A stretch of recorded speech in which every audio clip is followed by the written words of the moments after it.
बच्चे ऑटोमेटिक कम हो जाएंगे। तो मास्टर को कहा जाएगा, मास्टर साहब बच्चे कम हो गए, स्कूल बंद कर दो, तुमको दूसरे स्कूल में शिफ्ट कर देते। स्कूल बंद, फिर कुछ दिन बाद अडानी को स्कूल मिल जाएगा। और अडानी जहां आपका बच्चा फ्री में अभी तक पढ़ रहा था, अडानी फिर उसका 5,000 रुपया फीस ले ले। फिर आप अपने बच्चे को पढ़ा नहीं पाओगे। यही तो हो रहा है, ये तो शुरू हो गया ना। प्राइमरी स्कूल में पढ़ाई नहीं है, और जहां पढ़ाई है वहां फीस देने की हिम्मत आपकी नहीं, वहां भेजने की हिम्मत आपकी नहीं है। स्कूल तो ऐसे ऐसे खुल गए जहां गार्जियन का इंटरव्यू हो रहा है। वो पूछेंगे क्या करते हो? आप थोड़ा ऐसे देहाती टाइप के अगर दिख रहे हैं कुर्ता धोती पहने, तो पहले से कह देगा तुम्हारे बेटे का एडमिशन नहीं है। पूछेगा क्या करते हैं? आपने कहा किसान है, कहा नहीं हो पाएगा। अरे हम भी फीस देंगे, क्यों नहीं हो पाएगा? पूछ लो, हमारा लड़का तेज भी है पढ़ने में। कहेगा बात सब सही है, स्टेटस मैच नहीं होगा। यहाँ बड़े बड़े अधिकारी नेताओं के बच्चे पढ़ते हैं, और आप किसान मजदूर, आप स्टेटस कैसे मैच करवा पाओ? उसके खाने में क्या आएगा, तुम्हारे बच्चे के टिफिन में क्या आएगा? स्टेटस ही मैच नहीं करवा पाओगे, इसलिए हम नहीं कर सकते। तो ये स्थिति पैदा हो गई है। अगर ये सब बात लोगों को समझाया जाए, बताया जाए। अब कुछ लोग नर्सरी में जो जागरूक लोग हैं वो पढ़ा ले रहे हैं। नर्सरी की वजह से थोड़ा समाज में शिक्षा का स्तर बचा भी हुआ।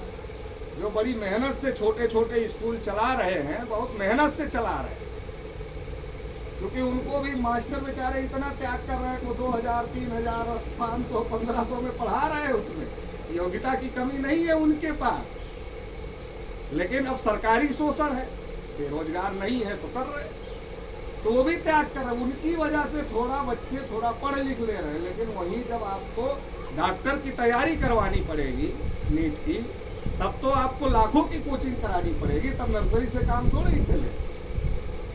हॉस्टल में रखना पड़ेगा तो लाखों रुपया कहाँ से आएगा? कितने लोगों की हैसियत है? अधिकारी कर्मचारी आज की तारीख में परेशान है, तो आम किसान मजदूर कैसे दे सकता है?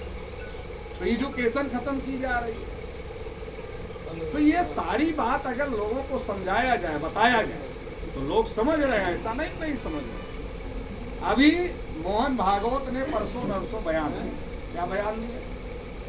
कि हमारे पूर्वजों ने 2000 साल से इन लोगों के ऊपर अन्याय किया।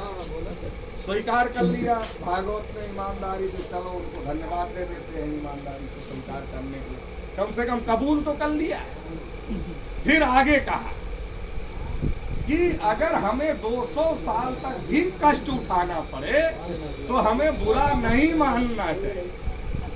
जैसे कि अब हम लोग उनके ऊपर कष्ट ढहाने लगे हैं, अन्याय अत्याचार करने लगे हैं, ऐसे भागवत कह रहे हैं।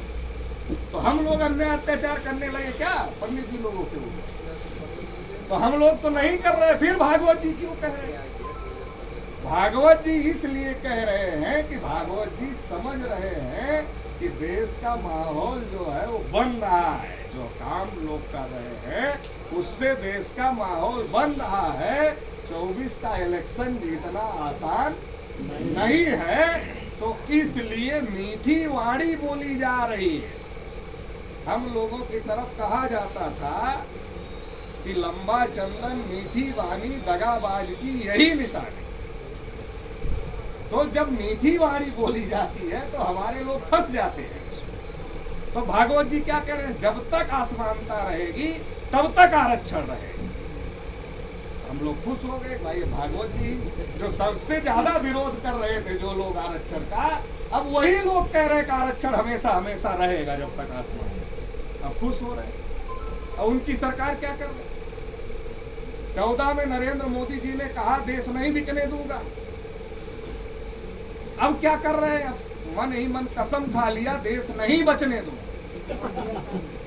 जब तक एक एक चीज अडानी को नहीं दे दूंगा तब तक चैन से नहीं बैठू। तो आप देखोगे अच्छा एयरपोर्ट भी कहाँ गया? अडानी। बंदरगाह भी कहाँ गया? अडानी के पास। ये कंपनी भी कहाँ गई? अडानी के पास। ये कंपनी भी कहाँ गई? अडानी के पास। तो जो कहते थे देश नहीं बिकने दूंगा, वो काम ऐसा कर रहे हैं कि देश में कुछ बचे ना। किसानों की जो जमीन थी उसको भी छीनने के लिए 3 कानून ला। अरे वो तो हरियाणा पंजाब के किसानों ने लड़के वापस करवा दिए। पूरे भारत के किसानों को लड़ना चाहिए था, लेकिन वहीं वाले ज्यादा लड़े, बाकी लोग ज्यादा नहीं लड़े, क्योंकि टीवी के द्वारा बताया गया। क्या बताया गया? अरे वो तो सिखों का मामला है। वो बड़े किसानों जैसे छोटे किसानों की बच जाएगी जमीन, अरे छोटे किसानों को और दिक्कत हो जाएगी। तो हम लोगों को कैसे गुमराह किया जाता है। अभी भागवत जी गुमराह करने में लगे हुए, जैसे हम लोग उनके ऊपर। अब जब सब कुछ बेचा जा रहा है, निजीकरण हो गया, एक एक सरकारी चीज बिक जाएगी या बिक रही। इतने लोग, जितने लोग यहाँ बैठे, जिनकी नौकरी पाने की उम्र होगी, वो सोच रहा होगा चपरसीए लग जाए लेकिन सरकारी लगे, और जिनकी उम्र निकल गई वो सोच रहा है हमारे बेटा बेटी को सरकारी नौकरी लगे। अरे जब कुछ सरकारी होगा तब सरकारी नौकरी लगेगी। यहाँ तो सरकारी में भी सरकारी भर्ती बंद हो गई। अब अस्पताल सरकारी है, लेकिन अस्पताल में जाओ और पूछो कितने लोग उसमें सरकारी हैं। अस्पताल सरकारी है मगर अस्पताल में कर्मचारी सरकारी नहीं है, डॉक्टर तक ठेके पर रखे जा रहे हैं। अब बताओ कितनी बढ़िया बात है सरकार की समझदारी। डॉक्टर कौन बना रहा है? यूनिवर्सिटी किसकी है? गवर्नमेंट की, सरकार की। लेकिन डॉक्टर सप्लाई कौन करेगा? एनजीओ। एनजीओ के पास डॉक्टर बनाने की फैक्ट्री नहीं है। डॉक्टर बनाने की फैक्ट्री, यूनिवर्सिटी और मेडिकल कॉलेज किसके पास में है? सरकार के पास में है। लेकिन सरकार उन डॉक्टरों को डायरेक्ट नहीं ले रही है, वो ठेका दे रही है एनजीओ को कि तुम डॉक्टर सप्लाई करो। सप्लाई करना ही हो गया ना। सप्लाई करो, तुम डॉक्टर सप्लाई करो, तुम नर्स सप्लाई करो, तुम वार्ड बॉय सप्लाई करो। आप जाओ अस्पताल में, नर्स को पूछो, वार्ड बॉय को पूछो सरकारी हो क्या, बोलेगा कंपनी के थ्रू है। कंपनी के थ्रू का क्या मतलब है? कंपनी ने सप्लाई किया है। कंपनी के थ्रू का क्या मतलब? कंपनी ने सप्लाई किया है। तो ये चल रहा है। आरक्षण खत्म हो गया। एक तरफ आरक्षण खत्म, दूसरी तरफ भाषण। आरक्षण हमेशा रहेगा, जब तक आसमानता रहेगी तब तक आ रही। एक तरफ भागवत जी की सरकार सब कुछ बेचकर आरक्षण को खत्म करने का काम कर रही है, और दूसरी तरफ ये बयान दिया जा रहा है कि आरक्षण हमेशा रहेगा। ऐसा क्यों किया जा रहा? ताकि हम लोगों को गुमराह करके फिर से हमारा समर्थन हासिल किया जा सके। अभी बीच में यूसीसी का बहुत बड़ा मुद्दा चला, कहा एक राष्ट्र एक कानून होना चाहिए। अब ये सोच रहे कि ओबीसी की गिनती तो किया नहीं। 2019 में राजनाथ ने कहा था कि करेंगे इलेक्शन के पहले। अब 19 का चुनाव जीत गए, अब 24 का चुनाव सर पे है। तो ये सोच रहे हैं कि गिनती तो किया नहीं, तो ओबीसी वोट कैसे देगा। तो कहा हिंदू मुसलमान करो, एक राष्ट्र एक कानून। सुनने में ठीक लग रहा है कि नहीं ठीक लग रहा है? एक राष्ट्र एक कानून तो सुनने में बहुत अच्छा लगता है, लेकिन एक राष्ट्र एक कानून कैसे हो सकता है जब इस राष्ट्र के अंदर हजारों साल से अछूत बनाए गए लोग, हजारों साल से शूद्र बनाए गए लोग, हजारों साल से जंगलों में बसाए गए, बसने के लिए मजबूर किए गए लोग हैं। और इस सारी पीड़ा को झेलकर बहुत सारे लोगों ने अपने धर्म बदल लिए और अलग अलग माइनॉरिटीज के लोग हो गए अपने अपने धर्म को बदल करके। तो इस प्रकार से जब इतने प्रकार के लोग देश में हैं, तो एक राष्ट्र एक कानून कैसे हो? मान लो एक राष्ट्र एक कानून हो गया, तो शेड्यूल कास्ट को रिजर्वेशन कैसे चाहिए? शेड्यूल ट्राइब को रिजर्वेशन कैसे चाहिए? फिर दो कानून हो गए ना। ओबीसी को रिजर्वेशन कैसे चाहिए? आदिवासियों का जो कस्टमरी लॉ है वो कैसे रहेगा? लेकिन बताया क्या जा रहा? केवल मुसलमानों, तीर मुसलमानों पर चलाई जा रही है, निशाना मुसलमान नहीं। तीर मुसलमानों पर चलाई जा रही है, निशाना हम लोग हैं। अच्छा, एक राष्ट्र एक कानून बनाना है तो शिक्षा के लिए बनाओ। राष्ट्रपति की संतान हो या चपरासी की संतान हो, सबको शिक्षा एक समान लागू करो। इसके लिए एक राष्ट्र एक कानून नहीं। बड़ा आदमी मरता है 2 दिन जिंदा रहता, कैसे? मशीन से। क्यों कहा जाता अभी घोषित मत करना, अभी 2 दिन जिंदा रखो, पहले पूरी तैयारी हो जाने दो, फिर उसके बाद घोषित करेंगे मर गए। और गरीब आदमी इतना खराब रास्ता है, हॉस्पिटल नहीं जा पाता, पहले में मर जाता। है कि नहीं है? और हॉस्पिटल पहुंच गया तो डॉक्टर नहीं है, डॉक्टर है तो दवा नहीं है, और दवा भी है तो ऑपरेशन का सामान नहीं है, तो मरना तो तय है उसका। और ऊपर से पंडित जी का थोपा हुआ रीति रिवाज भी है कि क्रियाक्रम जरूर करना है, दवा भले थोड़ा कम करो। गांव देहात की सच्चाई है। जब बुजुर्ग आदमी होता है किसी के घर में तो कहता है कि अब माई तो चलिए जाइए, थोड़ा कम दवा, थोड़ा कम, लेकिन पैसा बचा लो, ताकि क्रियाक्रम पंडित जी को खिलाने का कार्यक्रम जरूर होना चाहिए। तो ये सारा सिस्टम है। इसके लिए इलाज के लिए एक राष्ट्रीय कानून लाओ कि चाहे किसान मजदूर हो और चाहे अधिकारी कर्मचारी नेता हो, सबका एक जैसे अस्पताल में इलाज होगा। इसकी जिम्मेदारी सरकार की होगी, मगर इसके लिए नहीं लाएंगे, इसमें तो आपका फायदा हो जाए। सरकार रोजगार गारंटी दी हुई है, मिली ना रोजगार गारंटी? कहाँ? नरेगा में। आप इंटर पास कर लिए, बीए पास कर लिए, बीएससी पास कर लिए, एमएससी पास कर लिए, बीटेक कर लिए, टेट पास कर लिए, सुपर टेट पास कर लिए, पीएचडी कर लिए, रोजगार गारंटी कहाँ है? तसला उठाने में, फावड़ा उठाने। रोजगार गारंटी बीए के डिग्री वाली नहीं है, एमए की डिग्री वाली नहीं है, बीटेक की डिग्री वाली नहीं है, पीएचडी की डिग्री वाली नहीं है, बीएड की डिग्री वाली नहीं। मतलब जो आप पढ़ाई किए वो रोजगार गारंटी नहीं मिलेगी। रोजगार गारंटी तसला उठाने की मिलेगी, मगर ग्राम पंचायत में इतना काम नहीं है, इसलिए अगर उठाना भी चाहो तो वो भी नहीं मिलेगा। मूर्ख बना रही ना सरकार। तो इसके लिए तुम कानून ले आओ, जैसी डिग्री वैसा रोजगार की गारंटी किसकी? सरकार की। और जब तक रोजगार नहीं तब तक जीवन यापन के लिए जीवन निर्वाह निधि। इसके लिए एक राष्ट्रीय कानून लाओ तो कौन विरोध करे? इसमें तो सबका फायदा है। मगर इसके लिए एक राष्ट्रीय कानून लाने की बात नहीं, एक के बाद एक सिगुफा। अब उसके बाद एक राष्ट्रीय कानून बंद हो गया यूसीसी, क्योंकि हम लोग बोल रहे थे, उस पर भारत बंद कर दिया। अब नहीं कोई बोल रहा बीजेपी का नेता उसको। अब आजकल क्या चल रहा है? इंडिया रहेगा कि नहीं रहेगा? अच्छा, सुप्रीम कोर्ट का जजमेंट किसमें आता है भाई? अंग्रेजी में कि हिंदी में? सुप्रीम कोर्ट का जजमेंट अंग्रेजी में आता है, हिंदी में आता है? अच्छा, ये जितने अपने मंत्री संत्री अधिकारी हैं, जब विदेश जाते हैं तो अंग्रेजी में बोलते हैं, हिंदी में बोलते हैं। जितने अपने क्रिकेट खिलाड़ी हम लोग बहुत क्रिकेट देखते हैं, जब ये जीत जाते हैं तो अंग्रेजी में बोलते हैं, हिंदी में बोलते हैं। अच्छा, अगर शुद्ध हिंदी आपको समझना हो तो कितने लोग समझ जाओगे?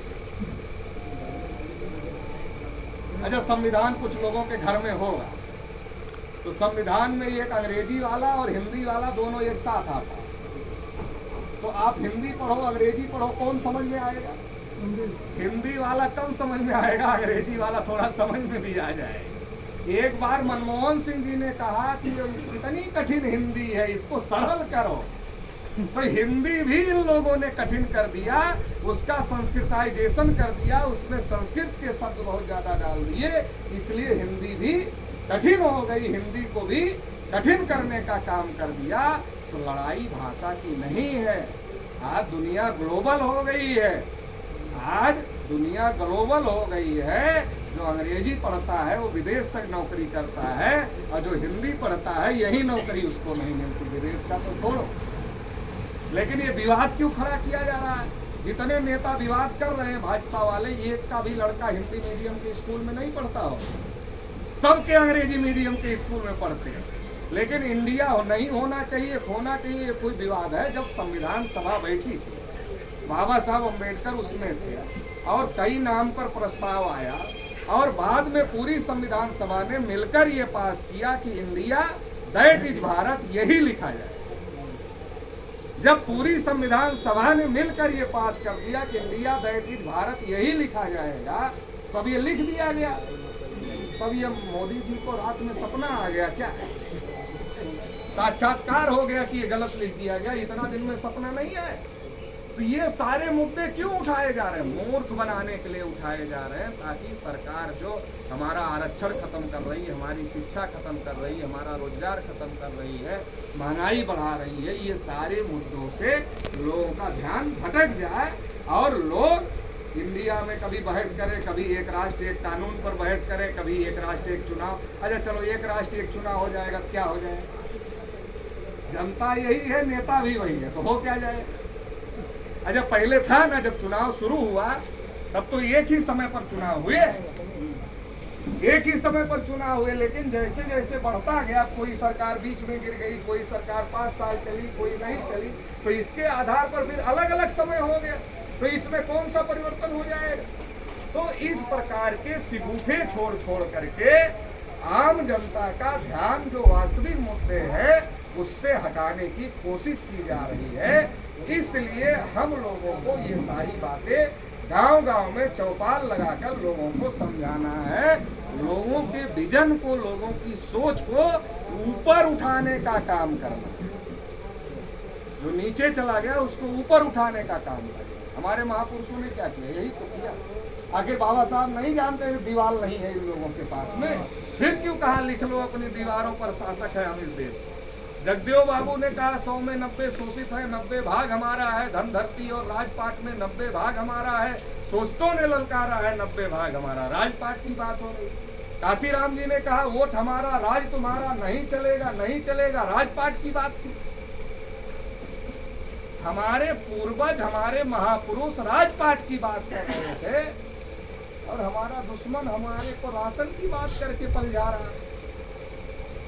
तो अगर वो हमारे भोले भाले लोगों को, कम जानकार लोगों को गुमराह करने के काम पर लगे हुए हैं, तो हमारी जिम्मेदारी, जो समझदार हमारे कार्यकर्ता बैठे, हमारी जिम्मेदारी है कि कोई गांव गली मोहल्ला नहीं बचना चाहिए जहां हम लोग चौपाल लगाकर एक एक बात समझाकर लोगों के विजन को, लोगों की सोच को ऊपर उठाने का काम ना कर दे। जब हम ये काम कर देंगे तो उनका पैसा नहीं चलेगा, उनका दारू नहीं चलेगा, उनका राशन नहीं चलेगा, उनका कुछ भी नहीं चलेगा, और इस देश में हमारा समाज हमारे साथ खड़ा हो जाएगा। और अगर हमारा समाज हमारे साथ खड़ा हो जाएगा तो हम कितने हैं देश में?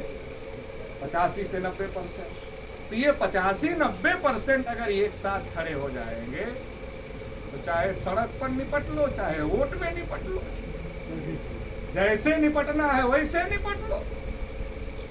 जब संख्या हमारी ज्यादा है लोकतंत्र में, ये देश हमारा है, संख्या हमारी ज्यादा है, तो सड़कों पर भी निपट सकते हैं और वोट में, पार्लियामेंट और विधानसभा में भी निपट सकते हैं। तो इसकी तैयारी हम लोगों को करनी है और इसके लिए गांव-गांव चौपाल लगाना है। अभी जो 24 तारीख को जाना, अभी 10 दिन है। अगर इतने ही लोग डेली चौपाल लगाएं तो हजारों चौपाल लगाई जा सकती है। हजारों चौपाल, इतने लोग अगर प्लान बना के लगाए, भी बहुत सारे लोग नहीं भी आए हैं यहाँ कार्यकर्ता, तो हजारों चौपाल लगाई जा सकती है। और चौपाल लगाकर उनको समझाकर, उनसे ही साधन संसाधन इकट्ठा करके, उनकी ही गाड़ियाँ बुक कराकर और उनको बनारस के लिए निकाला जा सकता है। इस प्रकार का काम करने की जरूरत है, क्योंकि लड़ाई हमारी है। तो साधन संसाधन अडानी से मांगेंगे क्या? अरे लड़ाई हमारी है, साधन संसाधन अडानी देगा? अरे चलो दे दिया, आज दे दिया, कल नहीं देगा, फिर क्या करोगे? तो लड़ाई खत्म हो जाए। क्योंकि जो सहारा देता है वो इशारा करता है, इशारा ना मानो, सहारा बंद करता है, सहारा बंद करता है तो मुंह के बल आदमी गिर जाता है। तो इसलिए लड़ाई हमारे समाज की है, तो साधन संसाधन भी हमारे समाज का होना चाहिए। मुफ्त में मान सम्मान स्वाभिमान नहीं मिलता, ये बाबा साहब अम्बेडकर ने कहा। तो मुफ्त में क्रांति नहीं होती है, क्रांति के लिए कीमत चुकाना पड़ता है, परिवर्तन के लिए कीमत चुकाना पड़ता है। जब देश से अंग्रेजों को भगाना था, लोगों ने कीमत चुकाई। कोई फांसी के फंदे पर चढ़ गया, कोई जेल गया, कोई लाठी खाया, कोई गोली खाया, कोई पैसा लगाया, जो जैसा कर पाया वैसा किया, तब अंग्रेज देश छोड़ कर गए। दुनिया में जितनी क्रांतियां हुई है उसमें लोगों ने कीमत चुकाई है उसकी। अगर हम देश में परिवर्तन चाहते हैं तो उस परिवर्तन के लिए लोगों को तैयार करना होगा कि वो अपना बुद्धि लगाएं, अपना पैसा लगाएं, अपना समय लगाएं, अपना श्रम लगाएं, अपना हुनर लगाएं, तब ये आंदोलन सफल किया जा सकता है। आज देश में बहुत बड़ा आंदोलन खड़ा हो गया है। 31 राज्यों में, 550 जिलों में, 5500 तहसील में, 15,000 ब्लॉक में और 2 से 2.5 लाख गाँव में इतना बड़ा आंदोलन खड़ा हो गया, कोई छोटा मोटा आंदोलन नहीं है। पहले लोग हम लोगों को कहते थे भाई ये लोग तो बंद कमरे में ही बात करते रहते, इससे क्या होगा। उनको नहीं पता था कि इससे क्या होगा। अब हम बंद कमरे में रहते ही नहीं, हम रोज मैदान में ही रहते। तब वो कहते आप लोग रोज आंदोलन करते हो। अभी वो कहते कि आप लोग रोज आंदोलन करते हो। तो इतना दिन तक आंदोलन की तैयारी किया, तो अब ये आंदोलन करें, ये आंदोलन करेंगे तो इसके लिए लगातार हमको अपनी ताकत को जितनी बन गई है इससे ज्यादा बढ़ाने की जरूरत है, क्योंकि इतना पर्याप्त नहीं है। 6 लाख गांवों तक संगठन को पहुंचाने का काम करना है। अब 6 लाख गांव तो पूरे भारत में है। अब चंदौली वालों को 6 लाख गांव की चिंता थोड़ी ही करना है। चंदौली वालों को केवल चंदौली के गांव की चिंता करना है, 6 लाख गांव की चिंता नहीं करना है। तो 6 लाख की छोड़ दीजिए, चंदौली में 1000 गांव होंगे, 1365। यहाँ कितने लोग, कितने गांव पड़ जाएंगे? 20 मान लो, 20 पड़ जाएंगे ना। एक आदमी पर 20 गांव है, कितना कठिन काम है? कठिन काम है? कठिन काम नहीं है। कागज पर प्लान बनाकर, मन बनाकर अगर किया जाए तो 1 साल के अंदर कोई गांव नहीं बचेगा जिसमें हम लोग मजबूती के साथ खड़े ना हो जाए। कोई बूथ नहीं बचेगा जिस पर हम लोग मजबूती के साथ खड़े न हो जाए। और ऐसे पूरे भारत में 6 लाख गांवों में संगठन खड़ा होगा। एक गांव से 10 आदमी निकलेगा तो 6 करोड़ आदमी सड़कों पर उतरेंगे, और 6 करोड़ आदमी सड़कों पर उतरेंगे। ये आंदोलन नहीं रहेगा, ये आंदोलन जन आंदोलन हो जाएगा। और जब ये आंदोलन जन आंदोलन हो जाएगा तो ऐसे हाथ जोड़ेंगे वो लोग, अच्छा ठीक है अब आप लोग क्या कह रहे हो वही करें। अच्छा हमको चलाना है, नहीं चलाना तुम ही लोग चलाओगे, अच्छा लो तुम ही लोग चलाओ। तो ये आंदोलन, ये जन आंदोलन की ताकत है। तो इसको बनाने का काम हम लोगों को करना है। उसके लिए गांव-गांव अपने लोगों को तैयार करना है। अनुकूल परिस्थिति में कभी क्रांति नहीं होती है, प्रतिकूल परिस्थिति में ही क्रांति होती है। पहले हम लोग कितना समझाते थे सब आरक्षण, कोई मानता था? अरे कैसे आरक्षण खत्म हो, अब समझाना पड़ता है। हमारा वीडियो हमें ही लोग भेजते हैं, हमें ही समझाते हैं, हमारा वीडियो हमें ही भेजते हैं। बहुत अच्छा कोई बोल रहा है। ये जागृति कहाँ से हो गई? ये जागृति इसलिए हो गई कि शासक वर्ग ज्यादा जोर लगाकर हमारे हक अधिकार खत्म कर रहा है, तो लोगों को पता चल रहा है। तो हमें भी ज्यादा जोर लगाकर अपने हक अधिकार को बचाने के लिए लोगों को समझाना है, बताना है, संगठन को मजबूत करना है। दिल्ली से लेकर गली तक का नेटवर्क बनना है, क्योंकि मीडिया हमारी कोई खबर नहीं दिखाती। तो हमारा नेटवर्क के माध्यम से हमारी खबर आनी चाहिए। तो दिल्ली में कोई बात कहा राष्ट्रीय अध्यक्ष, तो वो बात प्रदेश की यूनिट के पास आ जाए। प्रदेश की यूनिट तुरंत भेजेगी मंडल की यूनिट को, मंडल की यूनिट तुरंत भेजेगी जिले की यूनिट को, जिला यूनिट तुरंत भेजेगी तहसील की यूनिट को, तहसील यूनिट तुरंत भेजेगी ब्लॉक की यूनिट को, ब्लॉक यूनिट तुरंत भेजेगी न्याय पंचायत की यूनिट को, और न्याय पंचायत की यूनिट तुरंत भेजेगी ग्राम पंचायत की यूनिट को, और ग्राम पंचायत की यूनिट तुरंत भेजेगी गांव की यूनिट को, और पूरे गांव में ये बात फैल जाएगी। तो उधर से अगर मोहन भागवत कुछ बोलता है तो इधर से हमारी लाइन क्या समझाना है ये भी तुरंत ही पहुंच जाएगा, एक झटके में। अब तो सोशल मीडिया का जमाना है ना, वहां से चला गांव तक पहुंच गया। तो इधर की बात टीवी के माध्यम से पहुंचेगी, इधर की बात हमारे चैनल के माध्यम से पहुंचेगी। जैसे टीवी पर कोई बात आएगी, हमारा गांव में जो कार्यकर्ता होगा वो गांव वालों को समझा देगा, देखो ऐसे ऐसे मूर्ख बना रहा है, ये बात नहीं है, ये बात है। तो गांव का आदमी समझ जाएगा, गुमराह नहीं होगा, उनके झांसे में नहीं आएगा। तो इस प्रकार का नेटवर्क हम लोगों को दिल्ली से लेकर गली तक का नेटवर्क बनाने की जरूरत है। इसके लिए आप लोग काम करेंगे और 24 तारीख को पूरी ताकत के साथ आंदोलन में शामिल होंगे। इस आशा और उम्मीद के साथ आप लोगों ने मुझे सुना, इसके लिए बहुत बहुत आभार, बहुत बहुत धन्यवाद। जय